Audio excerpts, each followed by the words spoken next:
हर हर महादेव। नमश्चंडिकाय। मनुस्मृति, इसको क्यों जलाया जा रहा है? मनुस्मृति का क्यों विरोध होता है? मुझे समझ में नहीं आता। बिना पढ़े यदि आप मनुस्मृति को समझेंगे या फिर अपने कई विचारों को या किसी भ्रामक प्रचारों को, कईयों के जो विवादित बयान होते हैं उनको देखकर यदि आप अपने मन में मनुस्मृति के लिए जो ईर्ष्या या फिर विरोध अपने मन में रखेंगे तो आप मनुस्मृति को कभी नहीं समझ पाएंगे। मनुस्मृति वो संविधान है, वो ग्रंथ है, वो स्मृति है श्री मनु जी महाराज की, जिसको आप यदि पढ़ लें, थोड़ा भी पढ़ लें, आधे अध्याय भी पढ़ लें, तो आप अपने जीवन को समझ पाएंगे। मनुस्मृति में क्या है वो मैं आज आपको बता रहा हूँ। मनुस्मृति में 12 अध्याय हैं। 12 अध्याय में से 6 भी आप पढ़ लोगे या मुख्य मुख्य अध्याय आप पढ़ लोगे तो आप मनुस्मृति को समझ जाओगे। अब ध्यान से सुने क्या है। देखिए, प्रथम अध्याय में संसारोत्पत्ति का है। संसार के उत्पत्ति, विश्व है उसकी उत्पत्ति, उसके मामले में बताया गया है। और दूसरे अध्याय में जात कर्मादि संस्कार हैं, जो 16 संस्कार होते हैं, किसके कितने संस्कार होते हैं, किसके कितने आवश्यक होते हैं, उनका नियम बताया गया है। ब्रह्मचर्य व्रत विधि है। ब्रह्मचर्य व्रत विधि के मामले में बताया गया है, व्रत इत्यादि और ब्रह्मचर्य के क्या नियम होते हैं मनु महाराज ने इसमें बताया है। गुरु के अभिवादन की विधि बताई है, गुरु का कैसे सम्मान करे, गुरु कैसे पूजनीय है, गुरु कौन श्रेष्ठ होता है, उसके नियम भी बताए हैं। तीसरे अध्याय में ब्रह्मचर्य व्रत की समाप्ति के बाद समावर्तन संस्कार का बताया गया है। पंच महायज्ञ बताए गए हैं, नित्य श्राद्ध विधि बताई है। चौथे अध्याय में ऋत प्रसूत आदि जीविकाओं के लक्षण बताए गए हैं और गृहस्थ के नियमों को भी बताया गया है।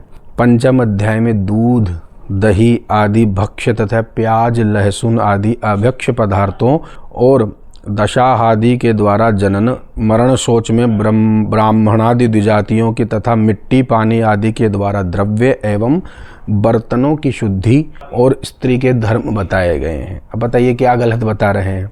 छठे अध्याय में वानप्रस्थ और संन्यास आश्रम के नियम बताए हैं।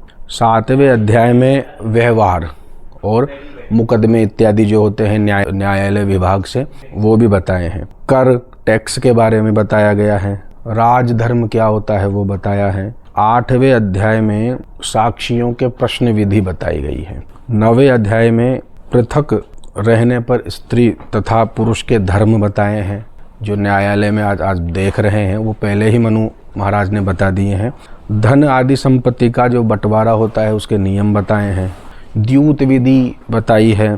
चोर आदि के निवारण बताए हैं। वैश्य एवं शूद्र के अपने अपने धर्मों के अनुष्ठान बताए हैं, क्या धर्म है क्या अधर्म है।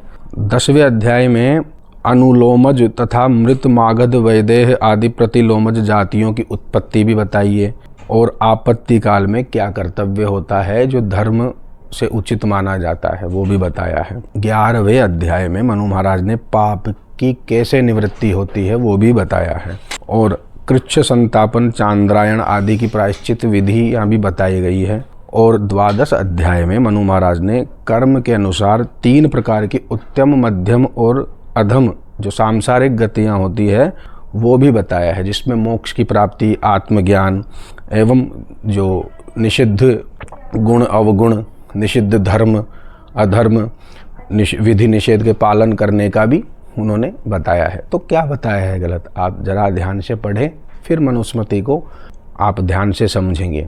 और इसका विरोध करना बहुत ही गलत है, इसलिए आप ये बात ध्यान में रखें। हर हर महादेव।